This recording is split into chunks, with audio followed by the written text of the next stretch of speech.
You don't need to break the bank on clothes and makeup to look good. You don't need to spend an hour every morning getting ready to look good. You don't need to set a nail and lash appointment every 2 weeks to look good. You just need to understand what works for you and become consistent with doing that. Looking good isn't necessarily about doing more, it is about doing the right things consistently. Hello and welcome to Siren Carpiala, a place where women transform into the version of themselves they aspire to be. Now let's begin. Last video we talked about why your appearance matters, and now we are going into the practical aspect of it. First thing you have to do is to be clear about the woman you're trying to become before you go into investing in products, outfits, beauty treatments. You need to be clear about what you want to look like, what you want to dress like, what you want your hair to be like, what you want to smell like, what aura you want to bring wherever you go. Once you have a clear vision, every decision after that becomes much easier. If you're not quite clear about your vision, you can use a celebrity or an influencer as an inspiration. Journal more and more on who you're trying to become until you have a clear vision of your future self.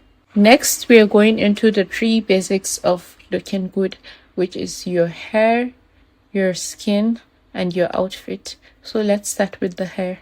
I have given this analogy in a previous video about how your hair is a frame. So imagine there are 2 identical artworks. One is just plastered on the wall and the other one is put in a beautiful frame.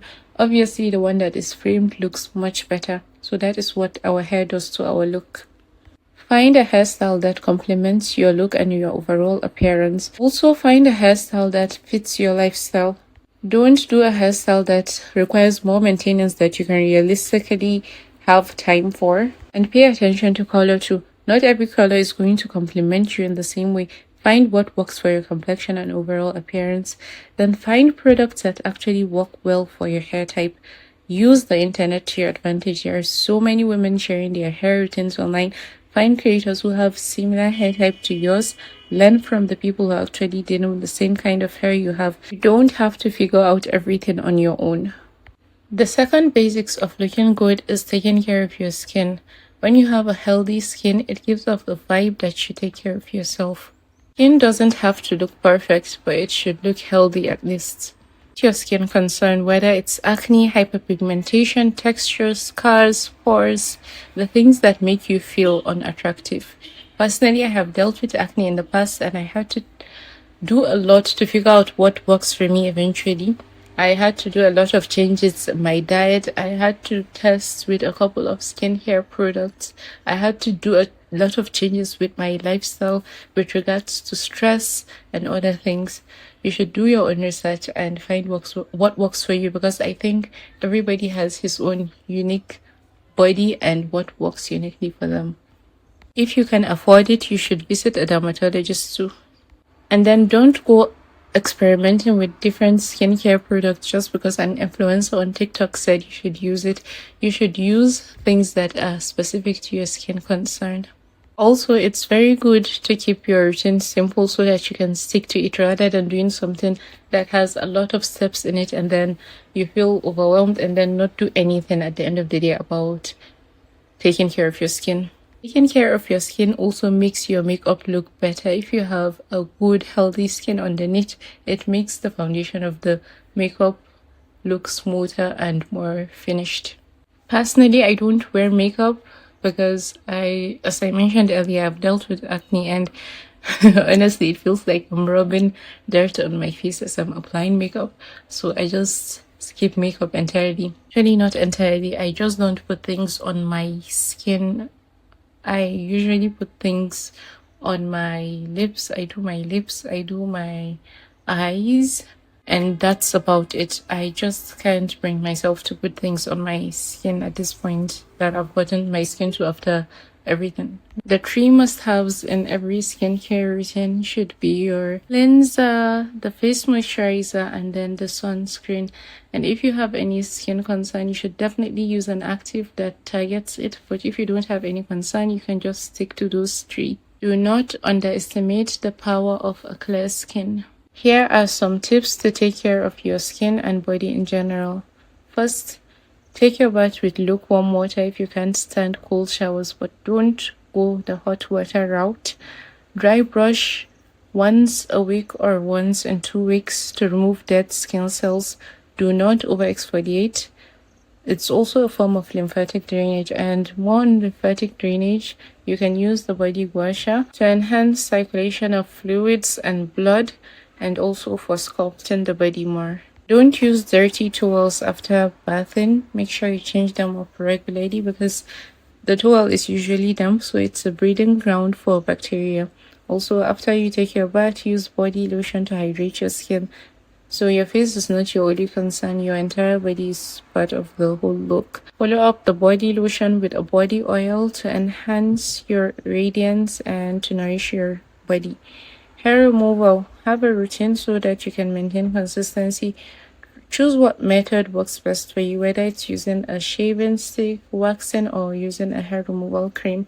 And then the LED mask, I have never used it, but I have seen so many reviews on it and I look forward to using it. So if you have the budget to accommodate it, you should give it a try and let us know if it's worth it. And then mani and pedicure, you don't have to have your nails painted all the time. Sometimes a clean nail is enough. If you want to get it done but you don't have the budget, you can try to DIY it. And if you can afford to get it done, you can also use that nail appointment as self-care day. And then for your feet as well, don't just do your hands and leave your feet. Make sure the bottom of your feet is clean all the time so you don't look like you work in a farm, or no disrespect to those who are farming. I love them, they give us food, we're thankful to them, but make sure your feet is not dirty and crusty and all of that. And then dental care.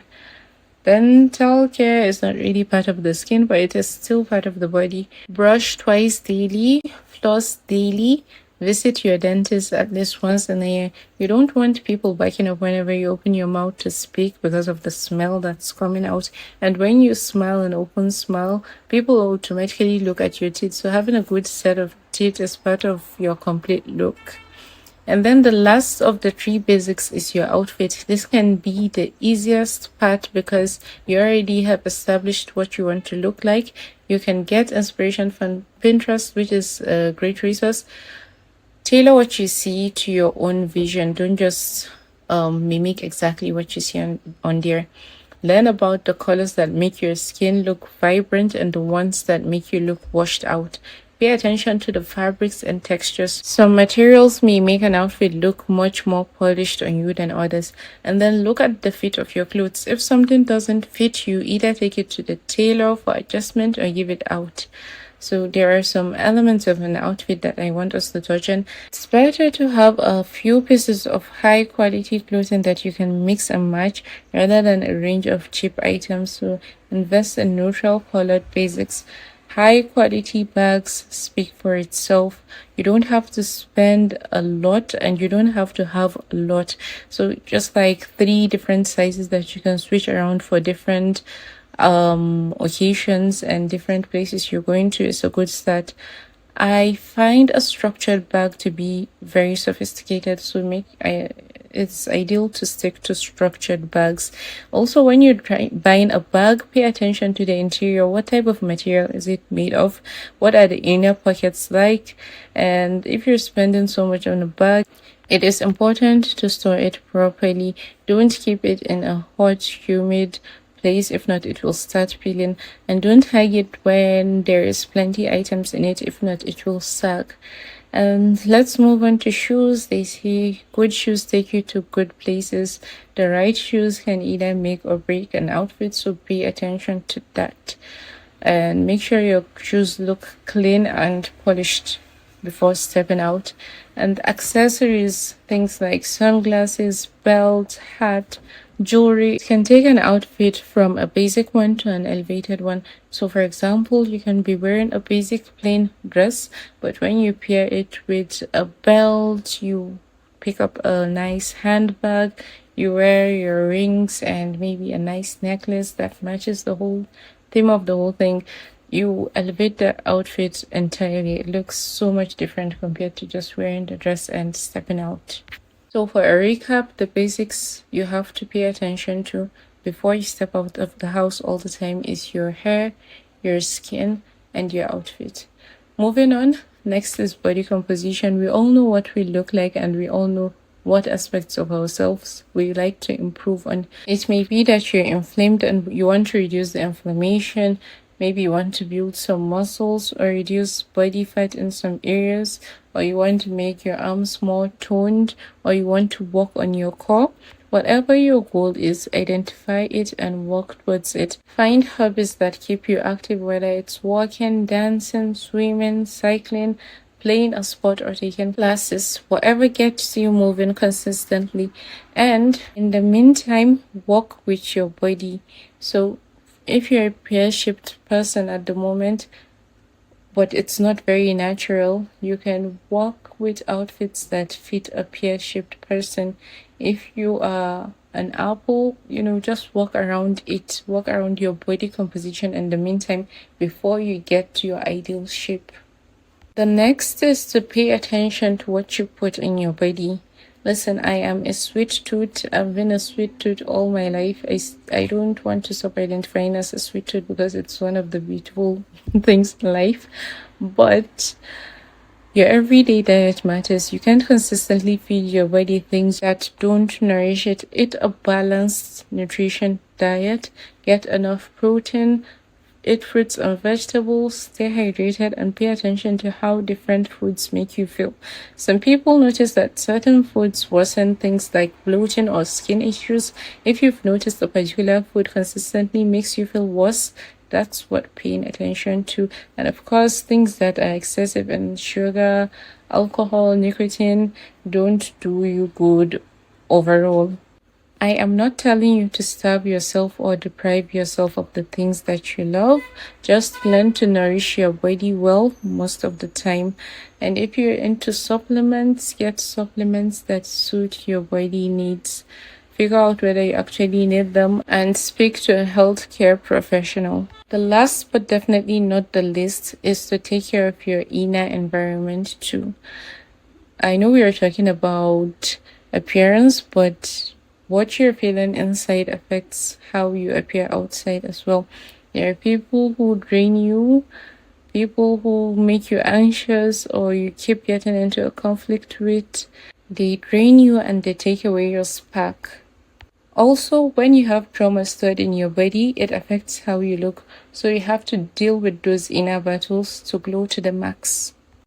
A lot has been said in this video. You don't have to apply everything at once. Pick one or two things and apply them consistently. Then pick the next set and apply them consistently until they all become a habit of yours and you are the best version of yourself. Thank you so much for spending your time with me today. Remember, life happens in the process of becoming, so enjoy the process to enjoy your life. Bye.